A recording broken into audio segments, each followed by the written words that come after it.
Welcome back to episode 2, Marketing. In this episode, we will develop the marketing plan. Now that we know the strategy of the business, we are able to develop a marketing plan. When you are in business or starting a business, you are bound to get asked the question, do you have a marketing plan? The answers could range from a straight out no, or that you've had one done a few years ago but didn't really look at it again, yet alone implement it. Marketing plan may sound like a checkbox activity, but trust me, it could be a costly mistake if you decide that you don't need it. When I started my business, I did the brief business plan and then forgot all about it and went about on my merry way. It was a very costly first year of business. In that, for one, I got all the marketing materials you would need, like business cards, flyers, which are still sitting in the cupboard somewhere, the websites. I joined many groups paying annual fees and travel costs, only to realize after a year that this wasn't my target market that I was engaging with. It was great to socialize and network, but I didn't get any returns on all the money spent on marketing activities. You've got to know your market and how to reach them. In the marketing plan, we need to determine what is the aim of the marketing we want to do. Why do we need to do it? The obvious answers would be to sell products and services, earn a revenue, grow the business, build a brand, get new customers, attract agents or resellers, or raise awareness and educate the target market. You can write down as many as you like. The objective of the marketing plan looks at what needs to be done to satisfy the aim.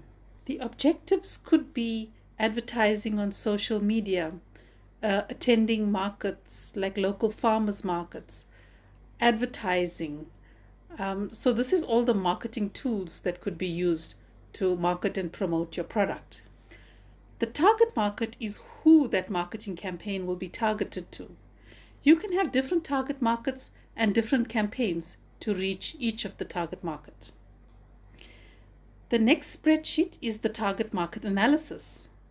This is one thing that is rarely ever done, and that is analyzing your target market. I find this part incredibly useful when I do the sales training, as it brings up questions and reasons the target market may have, or why they are not interested in your product, and it prepares you on how to handle such a situation in advance. This analysis basically asks the questions. Questions such as what are the barriers for the customer accepting the information?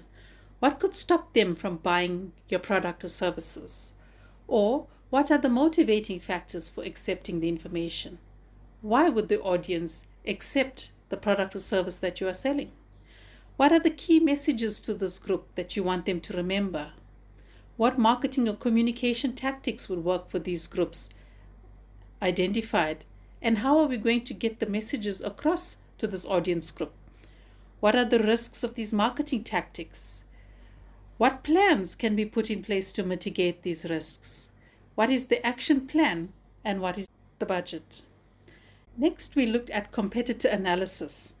In a normal mentoring session, I normally end here and give the mentees a bit of homework for the next session on competitor analysis.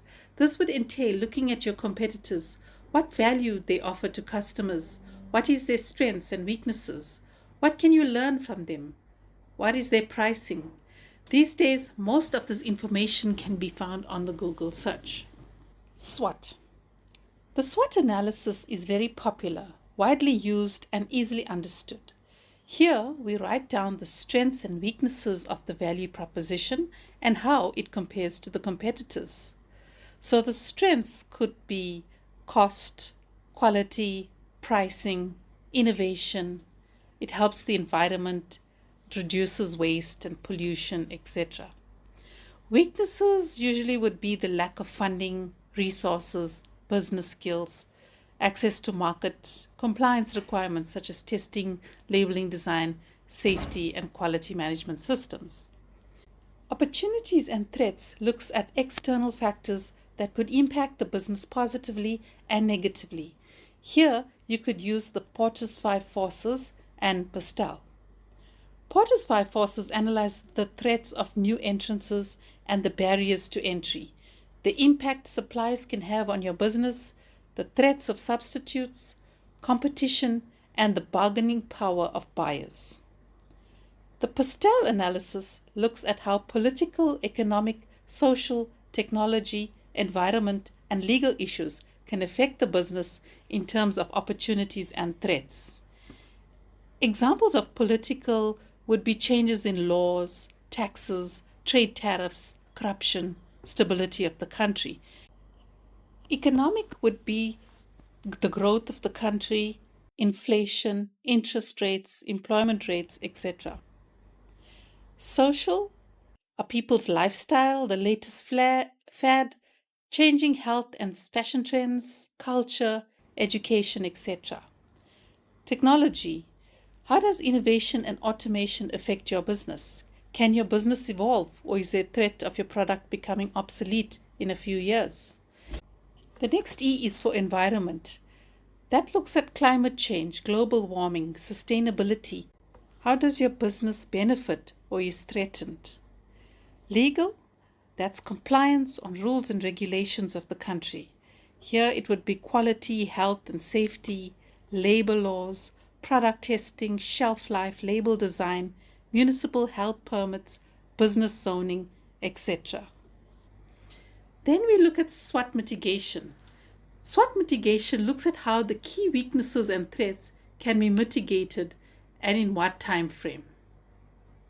The marketing budget spreadsheet looks at all possible marketing tools available, and the mentee can then select what is required for which target market and what costs are, what budget is available for such tools. Then the action plan. Based on all the activities identified, the action plan is where the SMART goals are listed. SMART is for specific, measurable, achievable, relevant, and time-based goals.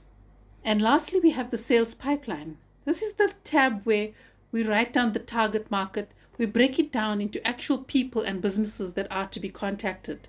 It also serves as a record as to who was contacted, when, and what their responses were. That brings us to the end of how to create a marketing plan. I hope that you found it useful. If you would like me to assist you in creating a marketing plan, please contact me at pradoshni@mcorp.co.za. Please also remember to like, comment, subscribe, and share this video with those that might be interested. The next episode focuses on finance. Thank you. Bye-bye.